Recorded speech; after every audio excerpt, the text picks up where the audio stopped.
Hey bros, just opened up 10 cases. These are 39 Crew U boxes. The 40th is right here. I'm probably going to do it for my content. But yeah, that's 9 3/4 stacks of commons and rares and whatnot.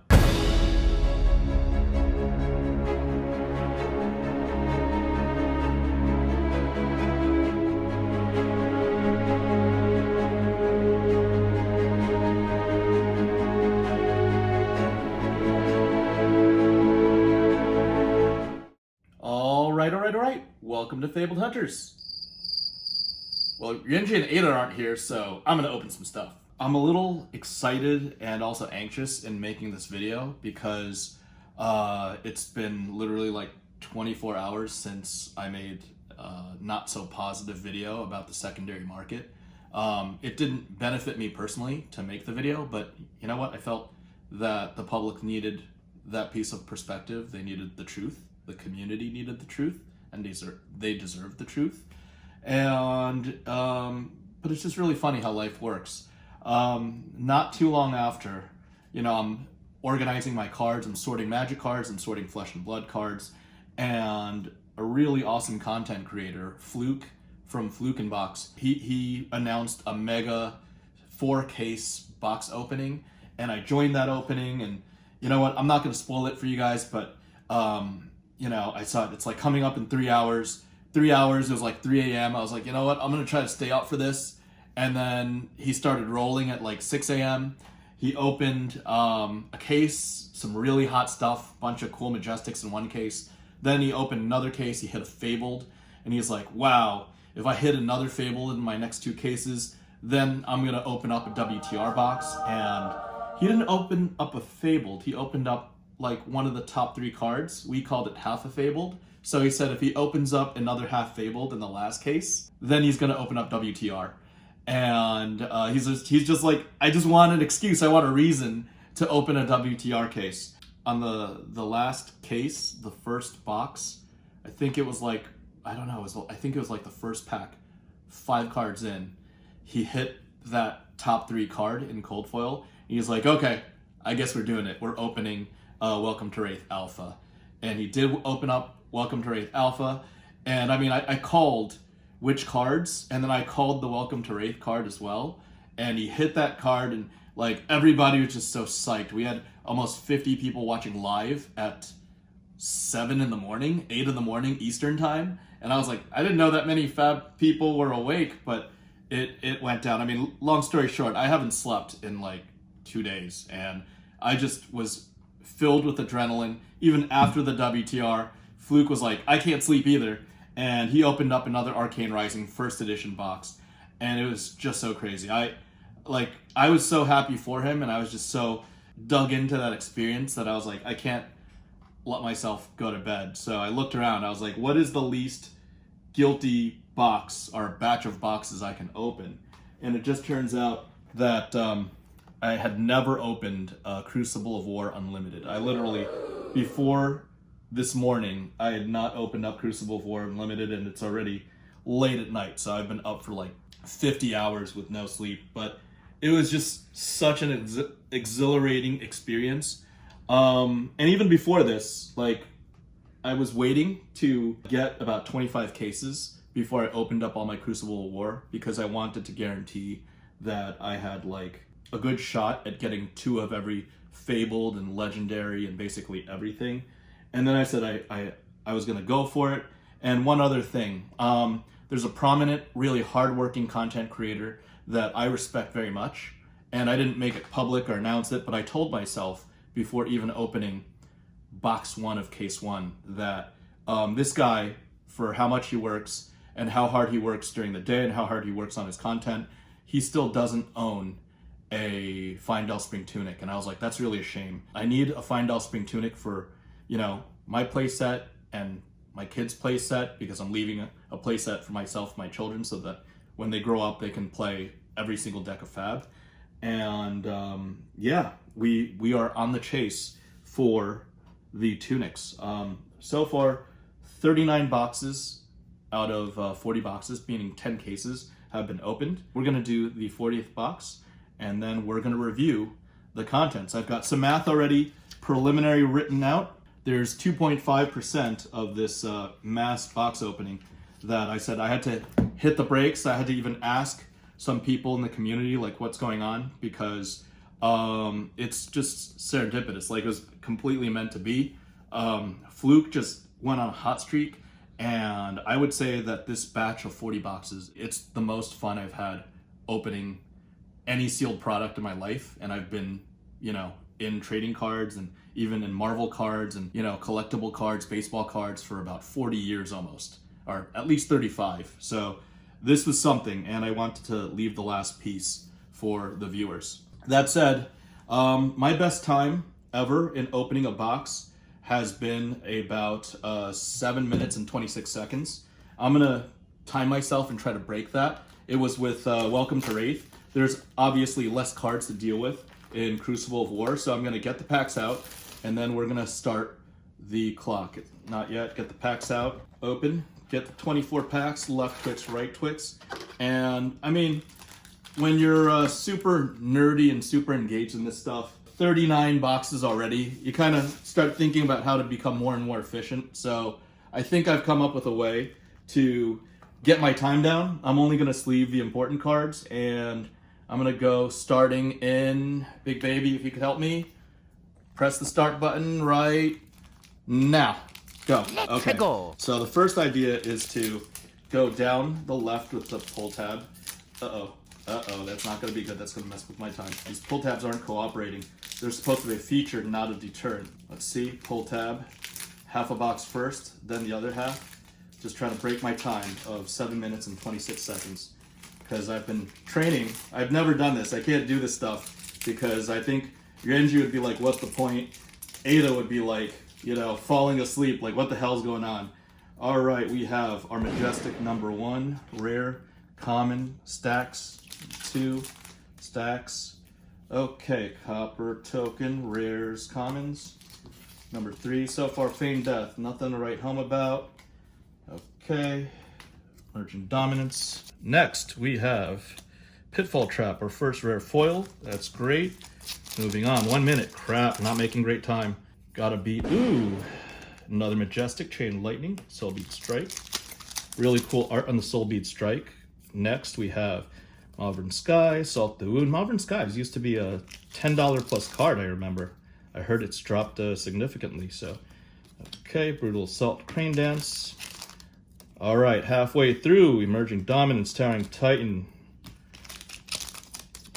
Not exactly, almost halfway through. Ooh, okay, Mandible Claw, as that would have been the cold foil. Hopefully that's not, oh, these are Japanese, by the way. These cards are Japanese. I had never handled Japanese printed cards because I'm used to a lot of first edition stuff. Okay, Cindering Foresight, Flying Kick. They really, really slide. They're slippery. Okay, Bittering Thorns, Remorseless. There you go. There's an Azalea card. Bittering Thorns. All right. Hopefully the Mandible Claw isn't all she wrote. Malvern Skies, rare, Centauri Saber. Oh, next side. We're already on right Twix with 2 minutes and barely 15 seconds. Okay. You know, I wanted to make 6:30.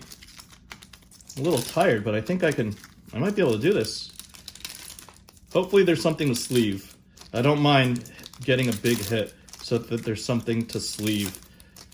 Don't mind shaving off a couple of seconds. Hey, because like I'm not gonna hire people to open cards for me. That'd be ridiculous because I would rob myself of the experience. But yeah, you always want to try to do things more efficiently, especially when you do solo max box openings. I mean, these are like $70 boxes. Oh, speaking of which, a quick shout out to Moose Loot and Nick Raw.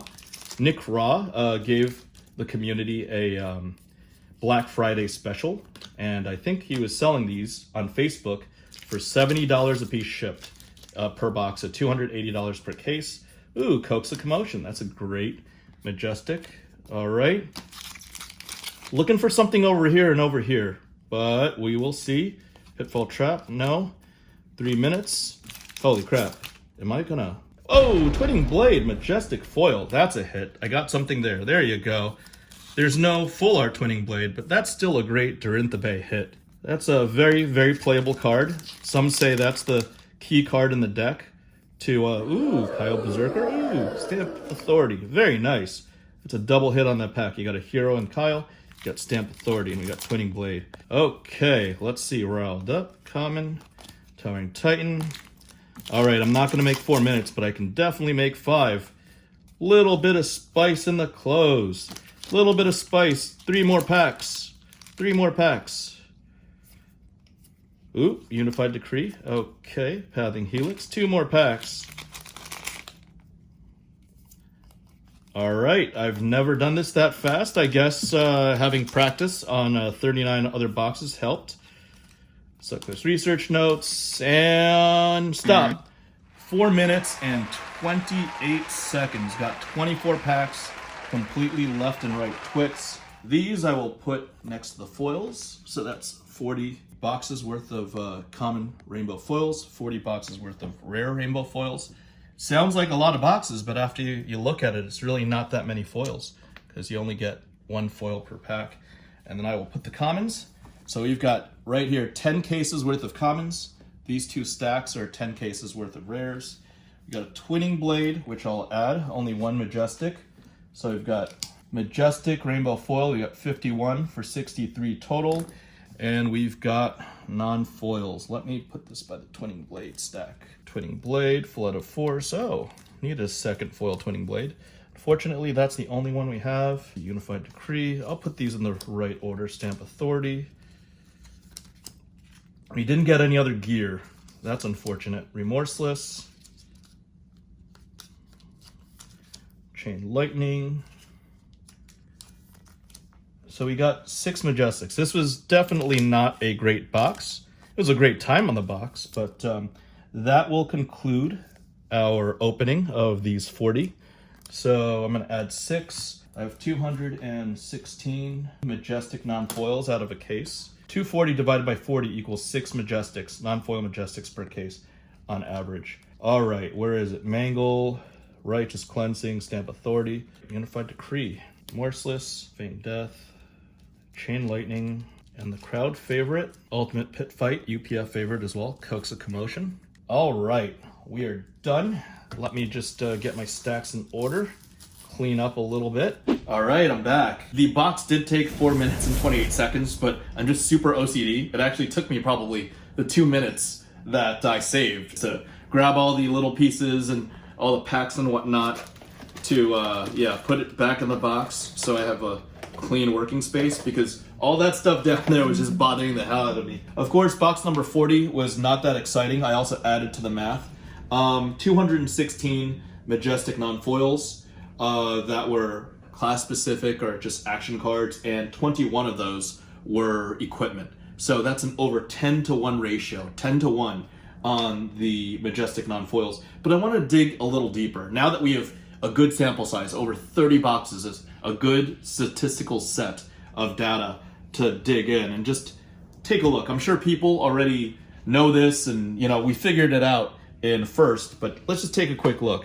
There's like 8 Beasts Withins, that's like almost 10 Massacres, that's 7 Arc Smashes, Mangles, just a lot. Like, I would say, and I looked, I think the copy of card that I pulled the least was one of the Dash cards, which I only had like 5 copies of. We're gonna take a quick look. Again, 216 of these, 11 Spoils of War, that's a big card. Magnetic Shockwave, C5. Everything else was more than 5 copies. And I think there was one Azalea card that came in 5 copies. All right, the tips are good. There you go. I guess I got more Azalea cards, Feign Death. So, yeah, the one huge outlier, and I'm guessing that other content creators have mentioned it, but just plain as day, everything's, other than one card that I got 5 copies of, everything else was 6 or more. And here it is, Gorganian Tome. That sticks out like a sore thumb. Gorganian Tome is super short printed. There's very few copies of it. Like everything else, I've got, of the generics, I've got, let's call 5, 10, 11 snags. And Coax of Commotion, again, a Ultimate Pit Fight favorite. I've got 5, 10, 12 copies of Coax, but a very clearly short printed Gorganian Tome. Again, 10-to-1 ratio, 216 to 21 out of 237 total Majestics. We have only 21 pieces of gear. 21 pieces of gear, Skullhorn, and there's only 8 pieces of class-specific gear. I think we're missing Azalea's gear, but oh well, that's not that big of a deal. We've got 4 Bloodsheet Skeletas, that's pretty good value, with Azalea's boots not being that in demand, and 3 Gambler's Gloves. So yeah, averaging, let's call it a little over two pieces of per class, of gear per class, excluding Azalea. Now we move on to the Majestic Rainbow Foils. There were 63 total, 51 of the cards, action cards, and 12 pieces of gear. So again, like, everything probably averages two copies per. Spoils of War is nice. Absorption Dome, got a lot of that. There you go, a little short on Plasma Purifier. But again, I mean, you look at the sample size of 50 cards, 51 cards. There's only one Gorganian Tome. There are 27 different action cards, but only one Gorganian Tome out of 50. So it's short printed. Everything averaged out 2, some even 3, 2+, and that was just one copy of Rainbow Foil Gorganian Tome. And there were only 51 to 12, almost like a 5-to-1 ratio. So Skullhorn, Crater Fist, Breeze Rider Boots. The nicest one, 4 copies of Courage of Bladehold, and Metacarpus Node, and Gambler's Gloves. Now, so far, the viewers will probably say, what's so special about this distribution? Obviously, I haven't gotten to it yet. I just want to show you guys the expectation for 10 cases of Crucible, or 40 boxes of Crucible. Normally would be 1 Fyendal Spring Tunic, would be 1 Cheyenne Diamond Gemini, and 1 Arknight Shard. So I checked, like, when things got a little weird, when it got to like case 8 and the numbers started going out of whack, like in a good way, I called up Chris Sayers. I was like, Chris, have you ever experienced anything like this? He's like, I've heard of it, but the numbers you're giving me for 8 cases are crazy. And I'm like, did they screw something up with the printing?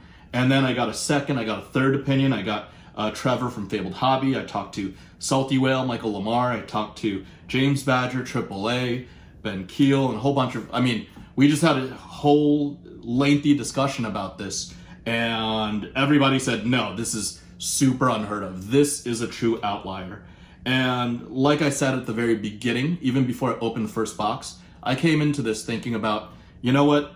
There's a content creator that doesn't have a spring tunic. All I want for Christmas is to get this guy, my fellow compadre, a Fyendal spring tunic.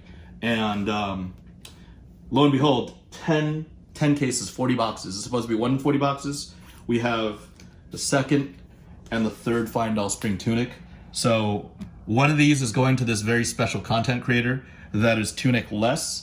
And hopefully he watches my content, as he said, and if anybody can figure it out, you guys better poke him so that he can reach out to me within a week of publishing the video. I'm probably going to give it to him anyway, but just want to get a reaction from that very special, very appreciated content creator. He doesn't have as many subs as some of the bigger ones, but he really speaks from the heart. He really shows with his passion and enthusiasm, and I mean, LSS has reached out to him. They know he's one of the good ones. So again, normally with a 40 box distribution, we're talking 1 of each. Let the cat out of the bag. Cheyenne did not just get 1. I had 3, 4, 5 copies of Cheyenne Diamond Gemini within this 40 box distribution. And of course the FaBled, which everybody knows comes 1 in 40. I got 2 FaBleds. So in a 40 box distribution, normally you're supposed to get 3, 2 legendaries and 1 FaBled, and I received 10, netting an extra spring tunic, 3 extra Cheyenne Diamond Geminis, and these are for the playsets. 1 playset for me, 1 playset for my children, because you only need 1. This is going to a very, very special content creator who I know is going to appreciate it. Just wanted to say that, just like I had mentioned at the beginning, this was probably the most special opening experience because it just followed that hype, and it just reminded me that we are all connected. Like Fluke and I, we were connected through grading and trying out PCG. I hear Fluke is going to do more projects with Premier card grading because he's in that area. I'm gonna do more projects and give him a shot, do some content with them. We were both connected through Rudy as well. We were inspired by Rudy. Fluke said I was a pillar of the community. I was like, coming from you, that's really, really meaningful. That means a lot. Like somebody will just randomly say that and then be like, oh, you're a pillar of the community. Can I get a free box of Unlimited Crew or Unlimited Arcane? And that means a lot less. But coming from Fluke, that meant a lot. And like, look, we're connected. He just had the most fire, like 4 or 5 hour session. I have been opening cards, researching print runs, and talking with members of the community all day just because I'm so excited. Like, truth be told, you could do the math. This is only $2,800 of product. This whole Crew experiment, Crew Unlimited experiment, which was my first time, and definitely a one-time, this cost less than one single box of WTR Alpha. But I probably had more fun opening this and sitting down this morning and this afternoon than I have since getting that huge deal from Channel Fireball. Speaking of which, as of the filming of this video, it is December 11th, and December 11th of 2020 was actually when I closed the deal with Channel Fireball. Spoke with the executives of Channel Fireball, got the allocation. I don't think I actually received the allocation, but because of the volume and because of me being excited and talking with my buddies in the high-end collectors group, I took a phone call from Rudy. I was like, hey, I'm so excited about this. And then all of a sudden it was my secret as well as 5,000 Rudy patrons' secret. And I was in the hot seat with Channel Fireball. But you know what? It's one thing to do something wrong, and it's another thing to take complete accountability. I apologize for leaking things out. I was educated by the executives of CFB who let me realize that this community is a lot deeper than just my hobby or my passion. Within this community, there are companies within this ecosystem where these people are putting their lives, their souls, their hearts, their blood, sweat, and tears into this business, and that is their livelihood, that is their existence. And that said, on that day, I was very thoroughly and clearly educated that what I say, what I do, can impact these people's careers, can impact their lifestyles, can impact their livelihoods. And I've always taken it upon myself to be very careful about how I present myself, and have always since then. Obviously, being in TCGs since the 90s, I want to act like a 14-year-old kid sometimes and just unleash that high school kid that, likes provocative pictures and jokes about, snatches here and there. But when push comes to shove, I will do my best to be fair and not give unwarranted blame to a publisher like LSS, especially a publisher trying to disrupt the market, do the right thing, and take care of the community. I will reserve judgment before just jumping up and down and saying, oh, the cards are too expensive. Oh, the cards are too cheap. Oh, I didn't make any money. Oh, why are they making money? And there's a lot of that going on right now. But I would say that LSS is filled with really passionate people, and their livelihoods are this game. And we need to be respectful, and we need to understand to be grateful that there is such a great game that is giving the big publishers a run for their money, because the big publishers don't deserve that business. And going back to LSS being a bunch of intelligent people, they see exactly what's going on. They see the real people, they see the loyal people, they see the pretenders. And it's just not just LSS. Like, I'm a guy that's more about relationships, always about integrity before money. And there are a lot of people that say, fab for life, yay, flesh and blood to the moon. But before you know it, they're out there pumping and dumping their flesh and blood product. They're out there leading to this monarch debacle coming in and out of the market, expecting 300% gains within a week. And then as soon as they see something else, bigger, better deal, they're on to another game, and their loyalty was complete BS. Now, everybody said that Rudy's kind of exhibits that mafia style loyalty. James as well. I'd like to say I'm a relationship matters guy myself. I'd say so is Dan, Open Boosters, Edwin, Tavis. We all get it. We're old school like that, and we care about our relationships and forget about the money because it's not important. That's ephemeral. That doesn't mean anything. Nothing's more important than your reputation and your integrity. And just remember, everybody, that it's really about what you do. Actions speak louder than words. That's a banal saying, but it's been around for a long time for a reason. And LSS is looking at the community members' actions and how we uphold their how we support their product, how we support their brand, and how we represent ourselves as content creators. So thank you everybody for your support. Thank you everybody in the community who've reached out, and we've gotten to know each other and become friends. And I hope everybody has a happy and safe holiday season. Bye now.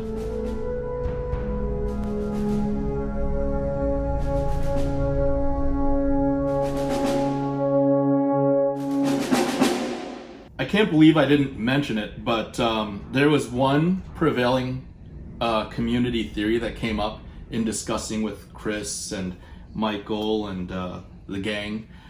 They said that because these cases are the Japanese printing made in Japan, that there was something to do with collation that resulted in this happening. Because the current theory is that the Japanese printing, when these cases come off the pallet, maybe their collation is so exact that when you take a certain piece of the cases from the pallet, there's going to be a lot of recursion. I mean, I don't want to we don't have time to dig into the commons, but give you an example. Like, I think we only have like one Dawn Blade, and we're missing like the common foil Kadachi, and yet we have 5 Cheyennas, and Cheyenne is much, much more rare because the cases came most likely from that portion of the pallet. And again, due to the collation of these Japanese boxes. The Japanese are known for making things like so and so precise, and that's what we came up with. I don't know if anybody else, viewers, if you guys have done large scale box openings or opened a lot of boxes of Japanese printed product, maybe you guys can chime in. That's just my 2 cents, 4-0. All right, guys.